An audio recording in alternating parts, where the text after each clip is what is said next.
नेहमी संधी देण्याचं काम हे भारतीय जनता पार्टीच्या माध्यमातून होत असतं आणि त्या माध्यमातून मला मिळालेली जी संधी आहे त्या संधीचं मी नक्कीच सोनं करेन.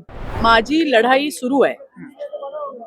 मी मागेही म्हटलं होतं, मी आजही म्हणते, सगळ्यात मुळात प्रश्न तुम्ही विचारायला पाहिजे तो उद्धव ठाकरेंना, की यांनी क्लीन चिट दिली म्हणून आम्ही मंत्री केलं आणि तेच आता पुढे चाललं.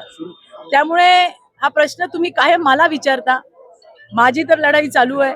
लढाईच्या महिलांनी आणि त्यानंतर आमदारपर्यंतचा प्रवास नाही, खूप खुश आहे मी. कुठल्याही कार्यकर्त्याचं स्वप्न असतं की त्याने सभागृहापर्यंत पोहोचणं.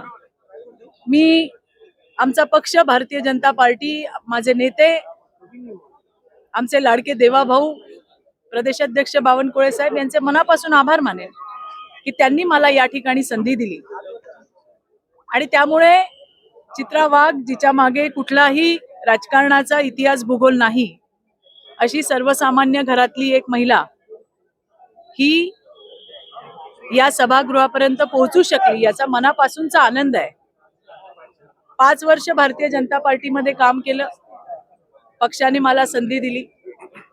माझ्यासारख्या हजारो महिलांना नेहमी संधी देण्याचं काम हे भारतीय जनता पार्टीच्या माध्यमातून होत असतं आणि त्या माध्यमातून मला मिळालेली जी संधी आहे त्या संधीचं मी नक्कीच सोनं करेन, अभ्यास करेन आणि त्या ठिकाणी विशेषतः ज्या महिला वर्गासाठी मी काम करते त्यांचे मुद्दे प्रकर्षाने मांडायचं काम करीन.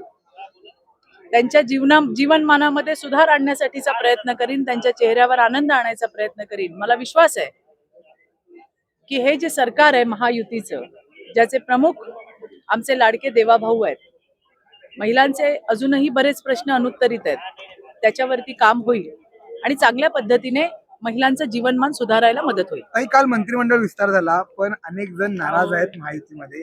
बघा, असं आहे, अलायन्सचं सरकार आहे. खूप सगळे ज्येष्ठ नेते होते, काही 2-2, 3-3 टर्मचे आमदार होते, परंतु अलायन्सचं सरकार असतं, काही लिमिटेशन असू शकतात. पण मला विश्वास आहे की जे कोणी नाराज आहेत त्यांना राज्याचे मुख्यमंत्री देवाभाऊ सगळ्यांची समजूत त्या ठिकाणी काढतील आणि गुण्या गोविंदाने सगळेजण एकत्र काम करतील. तुम्ही ज्यांना विरोध केला त्यांनी देखील काल मंत्रिपदाची शपथ घेतलेली आहेत. संजय राठोड यांनी त्यांच्यावरती एकतर खूप आधी आरोप झाले होते, तुम्ही देखील त्यांचा विरोध केला होता, मात्र आता ते महायुतीमध्ये. माझी लढाई सुरू आहे. मी मागेही म्हटलं होतं, मी आजही म्हणते, सगळ्यात मुळात प्रश्न तुम्ही विचारायला पाहिजे तो उद्धव ठाकरेंना, की उद्धव ठाकरेंनी यांना क्लीन चिट दिली. याचा स्पष्ट उल्लेख तत्कालीन मुख्यमंत्री एकनाथराव शिंदे यांनी केला की यांनी क्लीन चिट दिली म्हणून आम्ही मंत्री केलं आणि तेच आता पुढे चाललं. त्यामुळे हा प्रश्न तुम्ही काय मला विचारता. माझी तर लढाई चालू आहे. त्यामुळे ज्यांनी क्लीन चिट दिली उनको भी तो कभी पूछो भाई ऐसे कौन से मुद्दे थे जिसके तहत आपने इनको क्लीन चिट दी, तर कधी त्यांनाही विचारा, असं मी तुम्हाला सांगेन.